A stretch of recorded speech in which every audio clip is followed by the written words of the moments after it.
Coucou tout le monde et bienvenue dans ce tout nouveau vlog. Je suis super contente de vous retrouver comme siempre. Aujourd'hui c'est le jour 2 ici à Nara. On va continuer nos activités. Donc comme vous le savez, on essaye de visiter les 7 grands temples ici de Nara. Bienvenue dans ce tout nouveau vlog. On est tombé sur cette petite fruiterie ici de quartier et j'ai pas pu m'en empêcher. J'ai pris des petites pêches. Elles ont l'air super bonnes et super sucrées. Et comme vous le savez ici, hein, les fruits sont super chers à cause de l'importation. Nous on a l'espace Schengen, enfin bref. Anyways, vous m'avez comprise. Mais là, c'était pas cher, on a payé 500 yens. Parfait. I'm gonna take the uji matcha. Uji matcha. With white cream. Whipped cream.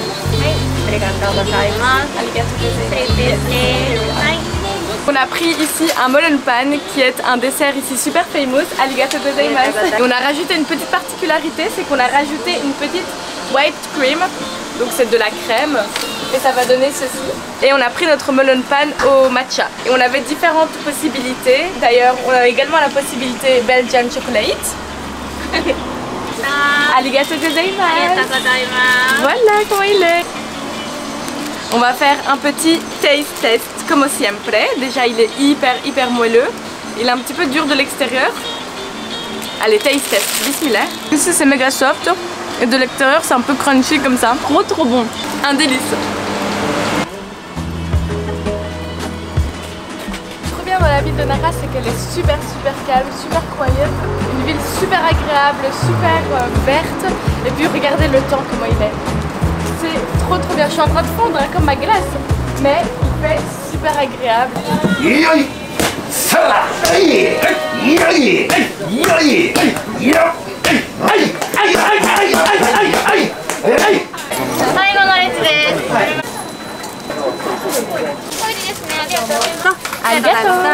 On va faire un petit taste test de cette pâtisserie. Let's go, bismillah. Moi d'habitude j'aime pas du tout quand c'est fourré au red bean si je n'aime pas le goût. Mais là c'est vraiment délicieux. J'ai l'impression qu'on le sent pas du tout, c'est hyper soft. Le mochi, rien à voir avec les mochis en Belgique qui se vendent, rien à voir vraiment. Là vous avez vu la pâte elle est travaillée, trop bon. On a de la pâte de mochi qui est recouverte de peanut butter, c'est de la poudre de peanut butter. Et à l'intérieur on a le red beans, je vais faire goûter à mon mari. Après cette délicieuse dégustation, on va aller prendre des vélos parce qu'en fait, on se rend compte que tout ferme ici super tôt et si on ne prend pas des vélos, on n'aura pas l'opportunité de tout faire. Donc ouais, on va prendre des vélos et on va faire notre tour de tous les temples. J'ai trop hâte, je suis trop contente. First thing first, let's get some Aquarius, t'as pris? Ok, on va prendre à boire parce qu'il fait tellement chaud. Genre vraiment, il fait super méga chaud et je fonds. Non merci. On fond littéralement comme des glaces.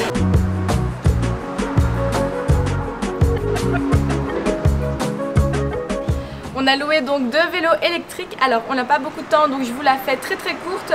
Venez ici chez celui-là parce que la concurrence se trouve juste à côté, au-dessus de la rue. Mais par contre lui il les loue à 2000 yens et nous on l'a trouvé ici pour 1320 yens il me semble. Et on a pendant 24 heures. Heureusement qu'on a pris des vélos électriques avec cette chaleur, sans vent, 100% d'humidité. Vraiment c'est très dur mais les vélos électriques nous aident énormément. Là maintenant on va aller au temple de Todaiji. Ok parfait, je l'ai bien dit. Je vous raconterai son histoire une fois arrivé. Allez, let's go. On est arrivé devant la plus grande construction en bois au monde. Il s'agit du temple Todaiji que vous voyez juste ici. Il est même appelé le grand temple de l'Est.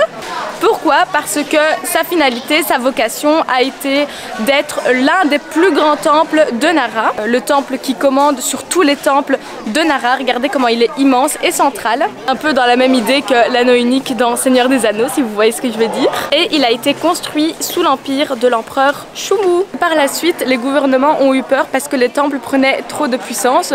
Sauf qu'en fait, c'est eux qui ont construit ça. Donc c'est comme s'ils avaient peur de quelque chose qu'ils ont créé parce que ça a pris trop d'ampleur. Anyways, c'est exactement ce que je vous avais dit dans la partie 1. Quand les temples prenaient trop d'ampleur, ils ont juste déplacé la capitale de Nara à Kyoto.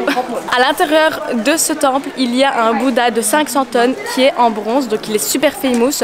Malheureusement, on ne pourra pas le voir parce que, je ne sais pas si vous voyez, attendez, je vais vous montrer, il y a une file, voilà. énorme, vraiment énorme, et on n'a pas le temps, et en plus de ça il filtre à l'intérieur, donc voilà. Mais anyways, c'est pas grave. Vous savez qu'il y a un Bouddha énorme de 500 tonnes qui est gigantesque et qui est en bronze. Ce Bouddha est tellement énorme que c'est le plus grand du Japon tout entier. Vous imaginez? Maintenant qu'on a fait le plus grand temple ici, eh bien on va aller faire les suivants. On continue notre quête de 7 temples. Let's go! On vient d'arriver dans notre 3e temple ici à Gengoji Temple. Ce qui m'étonne déjà, c'est qu'il y a 0 touriste, ce qui est parfait. D'ailleurs, il y a encore mes petites fleurs là préférées du Japon. Il n'y a qu'en cette période-ci. Allez, maintenant, let's go! Je me trouve ici devant le temple le plus vieux du Japon, donc c'est vraiment extraordinaire. D'ailleurs, les tuiles que vous voyez, ce sont des tuiles d'origine, elles n'ont pas été changées, ce qui fait que par conséquent, ce sont les tuiles les plus vieilles du Japon. Ça a été confirmé à l'entrée, donc ça c'est trop cool. D'ailleurs, à l'entrée, on nous a donné ça. En tant que bonne secte qui se respecte pour nous endoctriner, but no way! Je vous parle justement de secte parce que ce temple a été construit et fondé par la secte Shingon Ritsu. C'est bon, Hussein? C'est ça.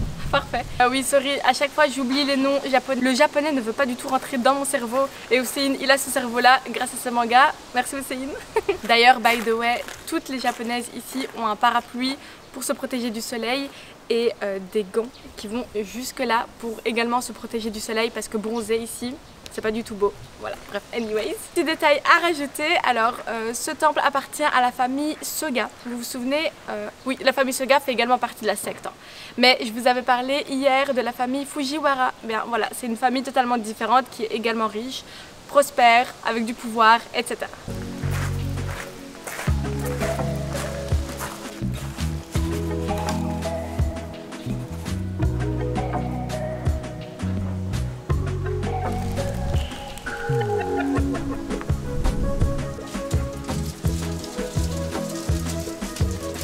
Nous sommes devant le Dayanji Temple, ou du moins ce qu'il en reste, parce que le pauvre, il en a vécu des choses, des catastrophes naturelles, typhon, puis il a été reconstruit, tremblement de terre, puis il a été reconstruit, troisièmement, incendie, il a été reconstruit, et là maintenant, il n'en reste que des pierres.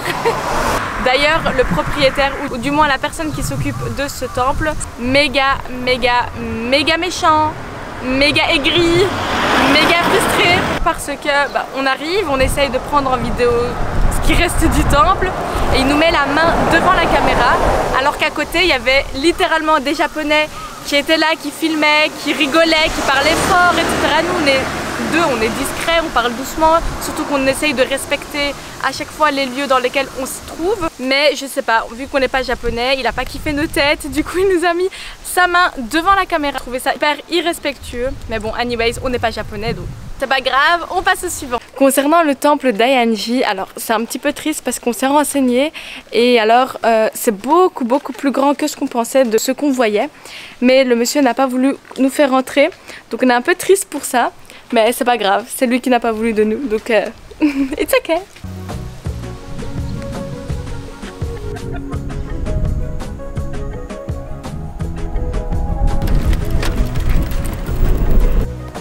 On n'est pas sûr, mais on a l'impression que c'est une rizière, que c'est ici qu'ils font pousser le riz. Alors on s'y connaît pas du tout, mais il me semble que c'est ça. On a trouvé un mini Don Quijote juste ici. On va faire une petite pause aqua parce que là vraiment on est assoiffé comme jamais. Je sais pas il fait combien de degrés mais il fait tellement chaud. Je me trouve juste à côté du temple Yakushiji, je vais vous le montrer dans un instant. Alors il s'agit de l'un des 7 temples de Nara qui est un temple bouddhiste. Alors qui dit temple bouddhiste dit Bouddha qui est à l'intérieur. Et ce Bouddha c'est le Bouddha de la médecine selon eux.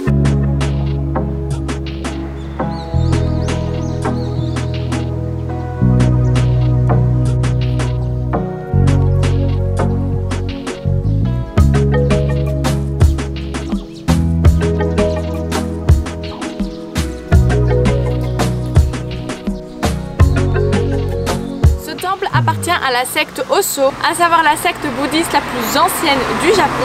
Et pour la petite histoire, la construction de ce temple a été planifiée par l'empereur de l'époque, à savoir l'empereur Temmu. Pourquoi? Eh bien c'est trop mignon, c'était pour prier pour la guérison de l'impératrice, à savoir sa femme. Sachez également qu'à l'intérieur de ce temple ainsi que dans l'enceinte de celui-ci, il y a plusieurs objets sacrés bouddhistes.